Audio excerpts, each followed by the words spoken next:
School में जाता हूँ तो पूछता हूँ, आपके स्कूल में पूछना चाहता हूँ, टीचर्स से रिक्वेस्ट है कि इस बातचीत का क्रक्स समझने की कोशिश करें। मेरी कोशिश है कि इस पढ़ाई को हम किताबों से बाहर निकालें। बच्चे बताएंगे आप लोग पढ़ते क्यों हो, हम क्यों पढ़ते हैं। सर, हम पढ़ाई इसलिए करते हैं ताकि हम आगे बढ़ सके, अच्छी जॉब पा सके और अपने आचरण को सुधार सके, क्योंकि पढ़ाई एक ऐसी चीज है जो हमें बोलने का तरीका, चलने फिरने, उठने बैठने, दूसरों से बात करने और हर चीज का तरीका देती है, एक लहजा देती है कि हमें किसी से कैसे बात करनी है, कैसे क्या करना है। और पढ़ाई से ही हमें उच्च शिक्षा और ऊंची सोच का ऊंची सोच मिलती है। बहुत बढ़िया, वेरी गुड आंसर। आप क्यों सोचते हो क्यों पढ़ना चाहिए। हमें पढ़ना इसलिए चाहिए ताकि हमारे माँ बाप हमारे माँ बाप हमें भेजते ताकि हम पढ़ सके, और आधे से ज्यादा बच्चे यहाँ पे पढ़ते नहीं है और ऐसे घूमते भी रहते हैं।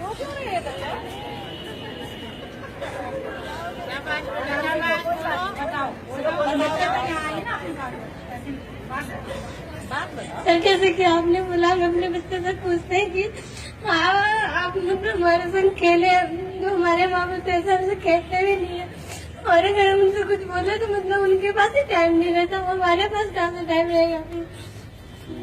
और हमें पढ़ना इसलिए चाहिए क्योंकि हमारे माँ बाप हमें यहाँ पढ़ने के लिए भेजते और कुछ करने के लिए नहीं। हमें पढ़ना चाहिए, इसके अलावा हमें और कुछ नहीं करना चाहिए ताकि हमारे माँ बाप भी हमें यहाँ पे देख के और खुश हो सके, ताकि हमारे बच्चे वो हमारा नाम रोशन करने जा रहे हैं, घूमने फिरने नहीं जा रहे हैं। माँ बाप हमें इसलिए भेजते हैं पढ़ने, और आधे से ज्यादा बच्चे यहाँ पे किसी न किसी के साथ घूमते रहते हैं। आपका क्या नाम है। साना। अफसाना। इस बच्चे के लिए एक बात तालियां बजाएंगे। ये बहुत इम्पोर्टेंट बात की है, इस पर मैं बात करता हूँ अभी। Good morning sir. Good morning all teachers. हमें पढ़ना इसलिए चाहिए क्योंकि हमें हमारे मैं एक बार सवाल दोहरा दूं। मेरा सवाल ये नहीं था कि हमें पढ़ना क्यों चाहिए, मैं आपसे पूछने आ रहा था कि आप क्यों पढ़ते हैं, कि आप क्यों पढ़ना चाहते हैं। दोनों सवालों का अंतर समझ में आ रहा है। जब हम कहते हैं कि हमें पढ़ना क्यों चाहिए तो हम दूसरों के बारे में बता रहे होते हैं, और जब हम बता रहे हैं कि मैं क्यों पढ़ना चाहती हूं तो हम किसके बारे में बता रहे होते हैं।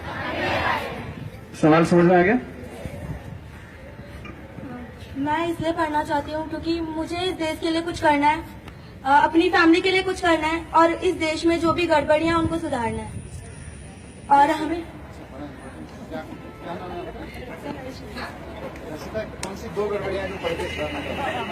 सर, पहले तो मैंने हर्षिता से पूछा है कि ये कह रहे हैं कि मुझे देश की गड़बड़ियां सुधारनी है।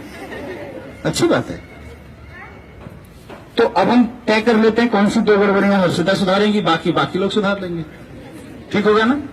तो दो गड़बड़ियां आपको अगर मौका मिले तो कौन सी सुधारना चाहोगी। सर, पहला तो कि काफी घरों में पानी नहीं पहुंचता है और सब चोरी की लाइन से ही पानी चलाते हैं काम, नहीं तो किसी के गली में ज्यादातर टैंकर आते हैं। तो पहली गड़बड़ी उसको सुधारूंगी। दूसरी गड़बड़ी, जो लोग पढ़ नहीं पाते हैं, गरीब हैं, उनकी बहुत ज्यादा गरीब है, नहीं आ पाते हैं, काम करने जाते हैं, उनकी हेल्प करूंगी। ऐसा ही एक उदाहरण, मेरे नेबर्स हैं, वो पढ़ नहीं पाते हैं, उनके छोटे छोटे काफी बच्चे हैं। सर, बस थैंक यू। तो बच्चों ने बड़ी इंपॉर्टेंट बातें कही हैं। टीचर्स से मैं कहूंगा कि ये जो डिस्कशन हो रहा है वो डिस्कशन इंपॉर्टेंट है ना।